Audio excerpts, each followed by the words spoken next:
ओम श्री साईनाथाय नमः। अध्याय 4 प्रारंभ।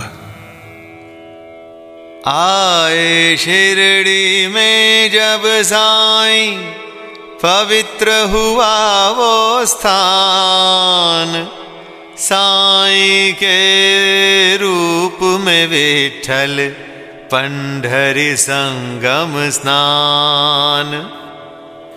इस अध्याय में हम श्री साईं बाबा का शिरडी में प्रथम आगमन, संतों का अवतार कार्य, पवित्र तीर्थ शिरडी, श्री साईं बाबा का व्यक्तित्व, गौली बुआ का अनुभव, श्री विठ्ठल का प्रकट होना, क्षीर सागर की कथा, दास गणों का प्रयाग स्नान, श्री साईं बाबा का शिरडी में प्रथम आगमन और 3 वाड़े के बारे में चर्चा करेंगे। आइए देखते हैं कि संतों के अवतार कार्य कैसे और क्या होते हैं।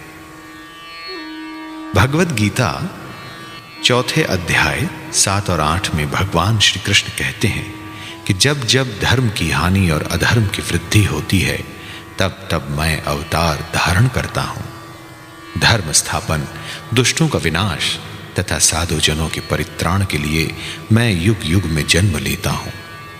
साधु और संत भगवान के प्रतिनिधि स्वरूप हैं। वे उपयुक्त समय पर प्रकट होकर अपनी कार्य प्रणाली द्वारा अपना अवतार कार्य पूर्ण करते हैं। अर्थात जब ब्राह्मण, क्षत्रिय और वैश्य अपने कर्तव्यों से विमुख हो जाते हैं, जब शूद्र उच्च जातियों के अधिकार छीनने लगते हैं, जब धर्म के आचार्यों का अनादर तथा निंदा होने लगती है, जब लोग निषिद्ध भोज्य पदार्थों और मदिरा आदि का सेवन करने लगते हैं, जब धर्म की आड़ में निंदित कार्य होने लगते हैं, जब भिन्न भिन्न धर्मावलंबी परस्पर लड़ने लगते हैं, जब ब्राह्मण संध्यादि कर्म छोड़ देते हैं, कर्मठ पुरुषों को धार्मिक कृत्यों में अरुचि उत्पन्न हो जाती है, जब योगी ध्यान आदि कर्म करना छोड़ देते हैं और जब जन साधारण की ऐसी धारणा हो जाती है कि केवल धन, संतान और स्त्री ही सर्वस्व है, तथा इस प्रकार जब लोग सत्य मार्ग से विचलित होकर अधः पतन की ओर अग्रसर होने लगते हैं, तब संत प्रकट होकर अपने उपदेशों एवं आचरण के द्वारा धर्म की संस्थापना करते हैं। वे समुद्र के ज्योति स्तंभ की तरह हमारा उचित मार्गदर्शन करने तथा सत्य पथ पर चलने को प्रेरित करते हैं। इसी मार्ग पर अनेकों संत, निवृत्तिनाथ, ज्ञानदेव, मुक्ताबाई, नामदेव, गोरा, गोणाई, एकनाथ, तुकाराम, नरहरि, नरसी भाई, सजन कसाई, सावंता माड़ी और रामदास तथा कई अन्य संत सत्य मार्ग का दिग्दर्शन कराने के हेतु भिन्न भिन्न अवसरों पर प्रकट हुए और इन सब के पश्चात शिरडी में श्री साईं बाबा का अवतार हुआ। आइए अब पवित्र तीर्थ शिरडी के बारे में जानें। अहमदनगर जिले में गोदावरी नदी के तट बड़े ही भाग्यशाली हैं, जिन पर अनेक संतों ने जन्म धारण किया और अनेकों ने वहां आश्रय पाया। ऐसे संतों में श्री ज्ञानेश्वर महाराज प्रमुख थे। शिरडी अहमदनगर जिले के कोपरगांव तालुका में है। गोदावरी नदी पार करने के पश्चात मार्ग सीधा शिरडी को जाता है। 8 मील चलने पर जब आप नीम गांव पहुंचेंगे तो वहां से शिरडी दृष्टिगोचर होने लगती है। कृष्णा नदी के तट पर अन्य तीर्थ स्थान गाणगापुर, नरसिंहवाड़ी और औदुंबर के समान ही शिरडी भी प्रसिद्ध तीर्थ है। जिस प्रकार दामोजी ने मंगल वेढ़ा, जो कि पंढरपुर के समीप है, समर्थ रामदास ने सज्जनगढ़ को और दत्तावतार श्री नरसिंह सरस्वती ने वाड़ी को पवित्र किया, उसी प्रकार श्री साईनाथ ने शिरडी में अवतीर्ण होकर उसे पावन बनाया। आइए श्री साईं बाबा के व्यक्तित्व को जानने का प्रयास करें। श्री साईं बाबा के सानिध्य से शिरडी का महत्व विशेष बढ़ गया। अब हम उनके चरित्र का अवलोकन करेंगे। उन्होंने इस भवसागर पर विजय प्राप्त कर ली थी, जिसे पार करना महान दुष्कर तथा कठिन है। शांति उनका आभूषण था तथा विज्ञान की साक्षात प्रतिमा थे। वैष्णव भक्त सदैव वहां आश्रय पाते थे। दान वीरों में वे राजा कर्ण के समान दानी थे। वे समस्त सारों के सार रूप थे। ऐहिक पदार्थों से उन्हें अरुचि थी। सदा आत्म स्वरूप में निमग्न रहना ही उनके जीवन का मुख्य ध्येय था। अनित्य वस्तुओं का आकर्षण उन्हें छू भी नहीं गया था। उनका हृदय शीशे के सदृश उज्जवल था। उनके श्रीमुख से सदैव अमृत वर्षा होती थी। अमीर और गरीब उनके लिए दोनों एक समान थे। मान अपमान की उन्हें किंचित मात्र भी चिंता न थी। वे निर्भय होकर संभाषण करते, भांति भांति के लोगों से मिलजुल कर रहते, नर्तकियों का अभिनय तथा नृत्य देखते और गजल कव्वालियां भी सुनते थे। इतना सब करते हुए भी उनकी समाधि किंचित मात्र भी भंग नहीं होती थी। अल्लाह का नाम सदा उनके ओठों पर था। जब दुनिया जागती तो वे सोते और जब दुनिया सोती तो वे जागते थे। उनका अंतःकरण प्रशांत महासागर की तरह शांत था। न उनके आश्रम का कोई निश्चय कर सकता था और न उनकी कार्य प्रणाली का अंत पा सकता था। कहने के लिए तो वे एक स्थान पर निवास करते थे, परंतु विश्व के समस्त व्यवहारों व व्यापारों का उन्हें भली भांति ज्ञान था। उनके दरबार का रंग ही निराला था। वे प्रतिदिन अनेक किंवदंतियां कहते थे, परंतु उनकी अखंड शांति किंचित मात्र भी विचलित नहीं होती थी। वे सदा मस्जिद की दीवार के सहारे बैठे रहते थे तथा प्रातः, मध्याह्न और सायंकाल लेंडी और चावड़ी की ओर वायु सेवन करने जाते तो भी सदा आत्मस्थित ही रहते थे। स्वतः सिद्ध होकर भी वे साधकों के समान आचरण करते थे। वे विनम्र, दयालु तथा अभिमान रहित थे। उन्होंने सबको सदा सुख पहुंचाया। ऐसे थे श्री साईं बाबा, जिनके श्री चरणों का स्पर्श कर शिरडी पावन बन गई। उसका महत्व असाधारण हो गया।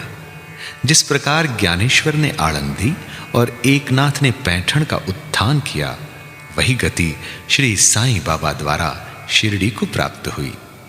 शिरडी के फूल, पत्ते, कंकड़ और पत्थर भी धन्य हैं, जिन्हें श्री साईं चरणाम्बुजों का चुंबन तथा उनकी चरण रज मस्तक पर धारण करने का सौभाग्य प्राप्त हुआ।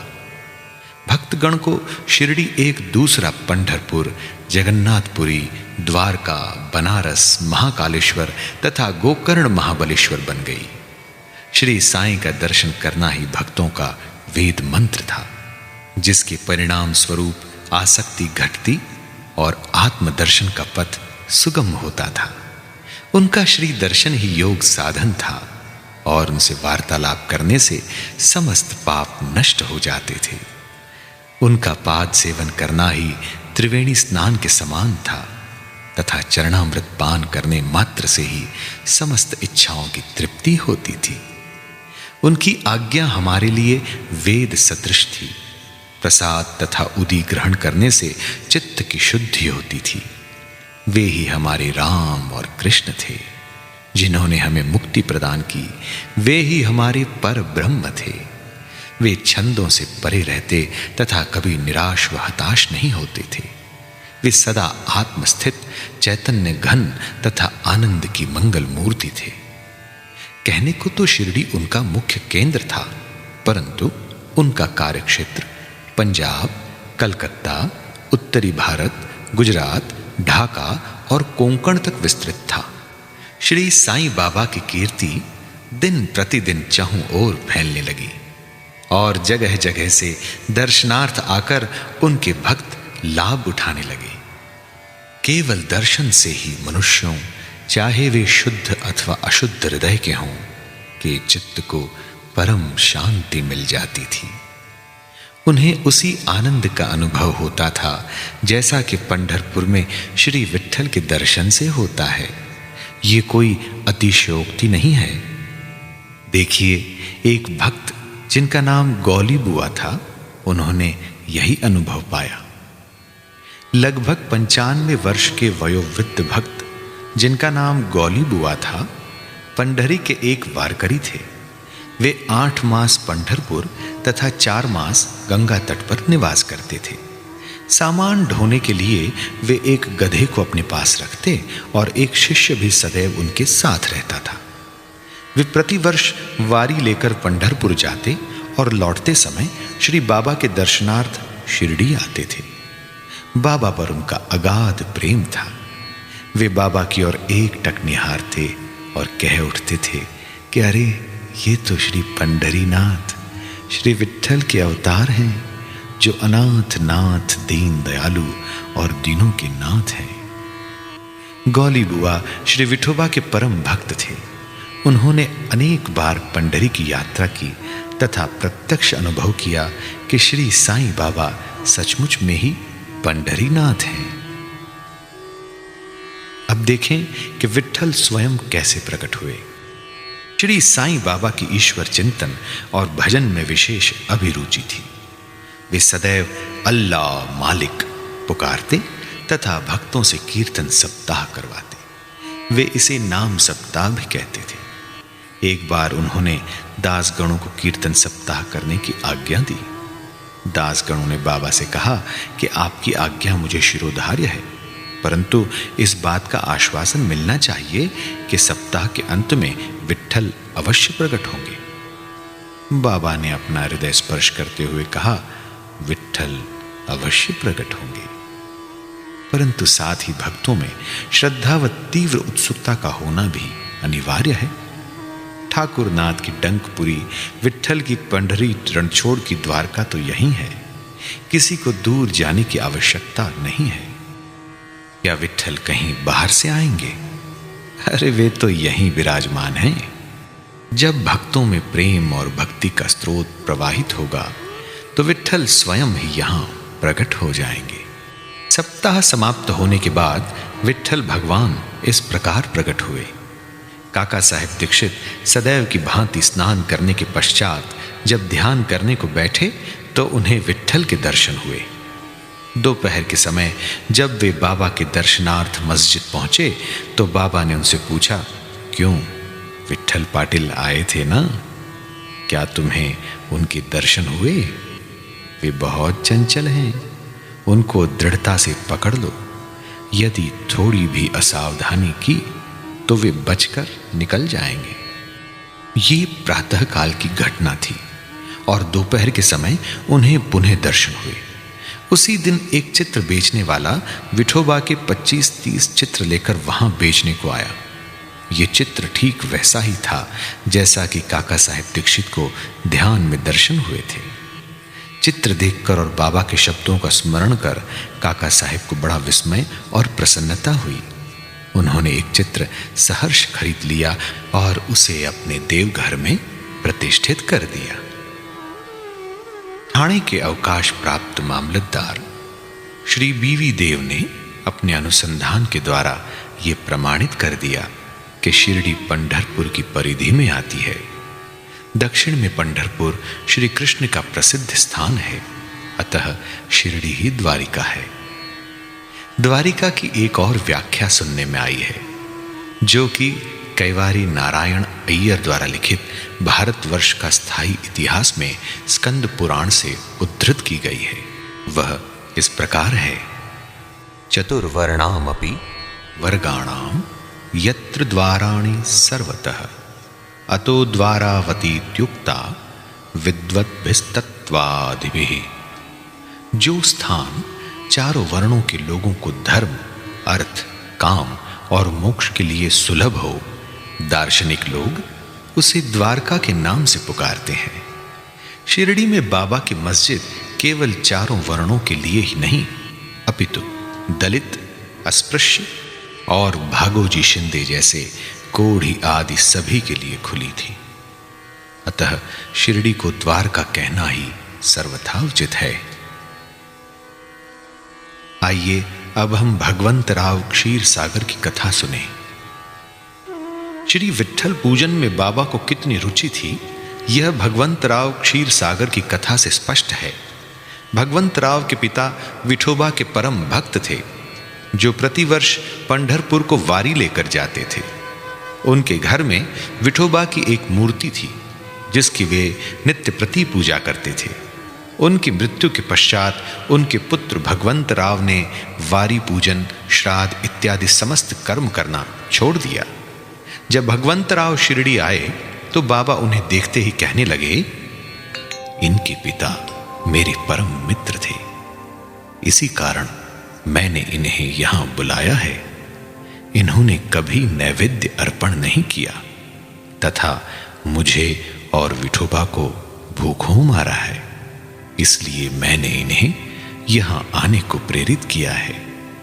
अब मैं इन्हें हठ पूर्वक पूजा में लगा दूंगा।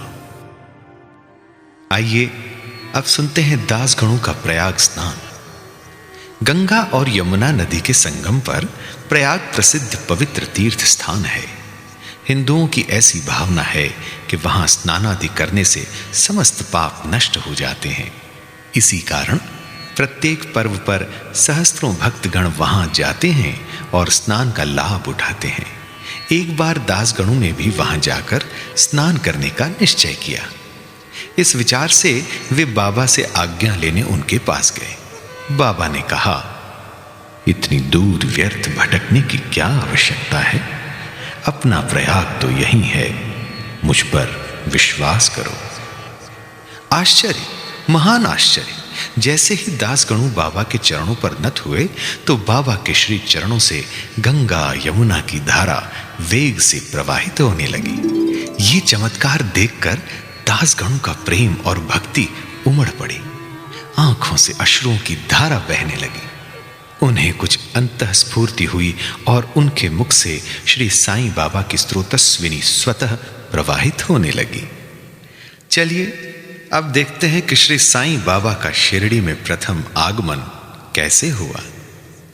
श्री साईं बाबा के माता पिता, उनके जन्म और जन्म स्थान का किसी को भी ज्ञान नहीं है। इस संबंध में बहुत छानबीन की गई। बाबा से तथा अन्य लोगों से भी इस विषय में पूछताछ की गई, परंतु कोई संतोषप्रद उत्तर अथवा सूत्र हाथ नहीं लग सका। यथार्थ में हम लोग इस विषय में सर्वथा अनभिज्ञ हैं। नामदेव और कबीरदास जी का जन्म अन्य लोगों की भांति नहीं हुआ था। वे बाल रूप में प्रकृति की गोद में पाए गए थे। नामदेव भीमरथी नदी के तट पर गोनाई को और कबीर भागीरथी नदी के तीर पर तमाल को पड़े हुए मिले थे। और ऐसा ही श्री साईं बाबा के संबंध में भी था। वे शिरडी में नीम वृक्ष के तले 16 वर्ष की तरुणावस्था में स्वयं भक्तों के कल्याणार्थ प्रकट हुए थे। उस समय भी वे पूर्ण ब्रह्म ज्ञानी प्रतीत होते थे। स्वप्न में भी उनको किसी लौकिक पदार्थ की इच्छा नहीं थी। उन्होंने माया को ठुकरा दिया था और मुक्ति उनके चरणों में लौटती थी। शिरडी ग्राम की एक वृद्ध स्त्री नाना चौबदार की मां ने उनका इस प्रकार वर्णन किया है। एक बार एक आश्चर्यजनक घटना हुई। एक भक्त को भगवान खंडोबा का संचार हुआ। लोगों ने शंका निवारणार्थ उनसे प्रश्न किया कि हे देव, कृपया बतलाइए कि ये किस भाग्यशाली पिता की संतान हैं और इनका कहां से आगमन हुआ है। भगवान खंडोबा ने एक कुदाली मंगवाई और एक निर्दिष्ट स्थान पर खोदने का संकेत किया। जब वह स्थान पूर्ण रूप से खोदा गया तो वहां एक पत्थर के नीचे ईंटें पाई गईं। पत्थर को हटाते ही एक द्वार दिखा जहां 4 दीप जल रहे थे। उन दरवाजों का मार्ग एक गुफा में जाता था जहां गौमुखी आकार की इमारत, लकड़ी के तख्ते, मालाएं आदि दिखाई पड़ी। भगवान खंडोबा कहने लगे कि इस युवक ने इस स्थान पर 12 वर्ष तपस्या की है। तब लोग युवक से प्रश्न करने लगे, परंतु उसने ये कहकर बात टाल दी, ये मेरे गुरुदेव की पवित्र भूमि है, अतएव मेरा पूज्य स्थान है।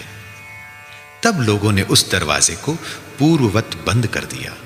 जिस प्रकार अश्वत्थ तथा औदुंबर वृक्ष पवित्र माने जाते हैं, उसी प्रकार बाबा ने भी इस नीम वृक्ष को उतना ही पवित्र माना और प्रेम किया।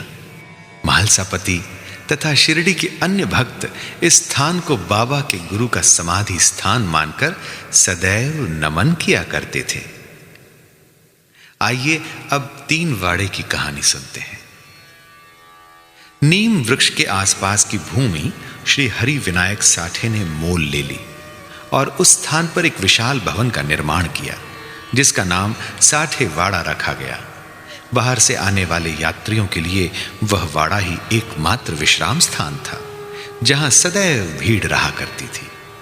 नीम वृक्ष के नीचे चारों ओर चबूतरा बांधा गया।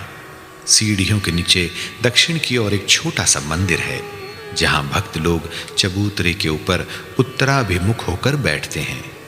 ऐसा विश्वास किया जाता है कि जो भक्त गुरुवार तथा शुक्रवार की संध्या को वहां धूप, अगरबत्ती आदि सुगंधित पदार्थ जलाते हैं, वे ईश कृपा से सदैव सुखी होंगे। ये वाड़ा बहुत पुराना तथा जीर्ण शीर्ण स्थिति में था तथा इसके जीर्णोद्धार की नितांत आवश्यकता थी, जो संस्थान द्वारा पूर्ण कर दी गई। कुछ समय के पश्चात एक दूसरे वाड़े का निर्माण हुआ, जिसका नाम दीक्षित वाड़ा रखा गया। काका साहेब दीक्षित कानूनी सलाहकार जब इंग्लैंड में थे, तब वहां उन्हें किसी दुर्घटना से पैर में चोट आ गई थी। उन्होंने अनेक उपचार किए, परंतु पैर अच्छा नहीं हो सका। नाना साहेब चांदोरकर ने उन्हें बाबा की कृपा प्राप्त करने का परामर्श दिया, इसलिए उन्होंने सन 1909 में बाबा के दर्शन किए। उन्होंने बाबा से पैर के बदले अपने मन की पंगुता दूर करने की प्रार्थना की। बाबा के दर्शन से उन्हें इतना सुख प्राप्त हुआ कि उन्होंने स्थायी रूप से शिरडी में रहना स्वीकार कर लिया और इसी कारण उन्होंने अपने तथा भक्तों के हेतु एक वाड़े का निर्माण कराया। इस भवन का शिलान्यास दिनांक 9 दिसंबर 1910 को किया गया। उसी दिन अन्य 2 विशेष घटनाएं घटित हुईं। एक, श्री दादा साहेब खापर्डे को घर वापस लौटने की अनुमति प्राप्त हो गई और दूसरी, चावड़ी में रात्रि को आरती आरंभ हो गई। कुछ समय में वाड़ा संपूर्ण रूप से बन गया और रामनवमी 1911 के शुभ अवसर पर उसका यथाविधि उद्घाटन कर दिया गया। इसके बाद एक और वाड़ा, मानो एक शाही भवन, नागपुर के प्रसिद्ध श्रीमंत बूटी ने बनवाया। इस भवन के निर्माण में बहुत धनराशि लगाई गई।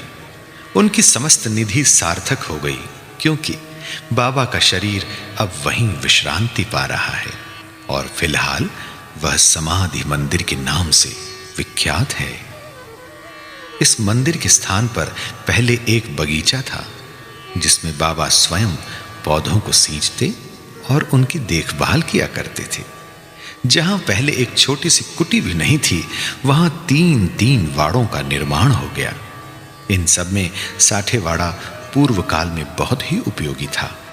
बगीचे की कथा वामन तात्या की सहायता से स्वयं बगीचे की देखभाल, शिरडी से श्री साईं बाबा की अस्थायी अनुपस्थिति तथा चांद पाटिल की बारात में पुनः शिरडी लौटना, देवीदास, जानकीदास और गंगा गीर की संगति, मोहिद्दीन तंबोली के साथ कुश्ती, मस्जिद में निवास, श्री डेंगले व अन्य भक्तों पर प्रेम तथा अन्य घटनाओं का अगले अध्ययन में वर्णन किया गया है।